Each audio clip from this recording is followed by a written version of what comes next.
We use AI to build visuals for us for pitches and selling things. We can take in actual dimensions of a room and load up images of things that we want to put in a room.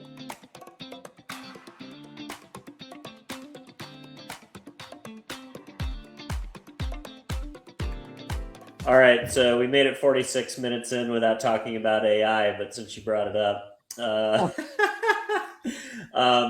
you've talked about using AI as the quiet co-pilot versus replacing humans or leading strategy.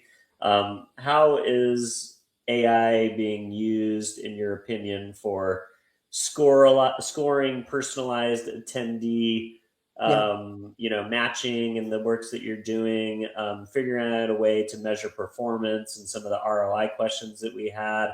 You do see an interesting use of AI. Last year at Cannes, there was a lot of personalization of experiences. Yeah. So you would go to the Amazon port, you would do a little, survey, and then it would spit out a unique fragrance that was matched specifically to your tastes and likes, or you would go to the IMDb booth and you would again, give it some data about yourself, and then it would create a custom film, and you would walk in a room of one and see a film that was made just for you.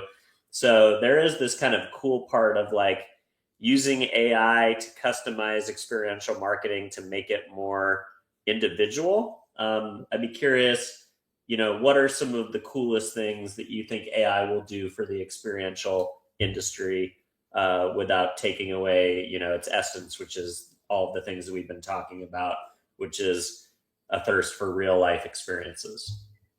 Yeah. I mean, we're doing some cool stuff with AI in the brand to consumer space, like creating custom merch, like on the spot. Some of That's the, cool.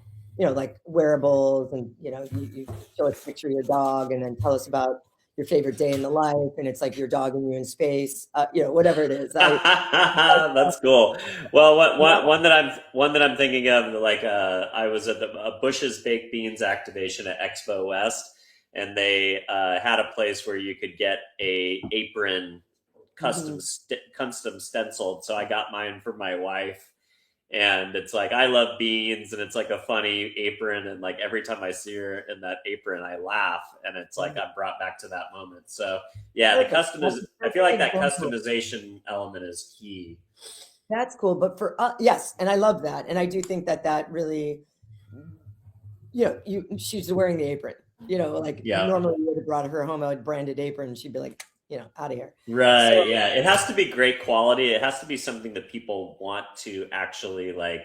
It can't just be like a throwaway. It can't be junk that just goes in a landfill. It's got to be like no, useful and high quality. no, yeah, 100%. I agree, and I'm aligned.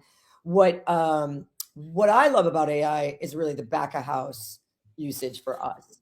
So we're able really quickly to on many things. Like we use a app called Placer AI that helps us find heat maps for where we should do pop-ups. Like it uses data for maybe going back 3 to 5 years about where everybody went after Coachella, or so we figure out we use AI for things like that. We use AI to build visuals for us for pitches and selling things. We can take in actual dimensions of a room and load up images of things that we want to put in a room, and stages and lighting and everything like that. And we can show the client, like within about 80% accuracy, this is what you're buying.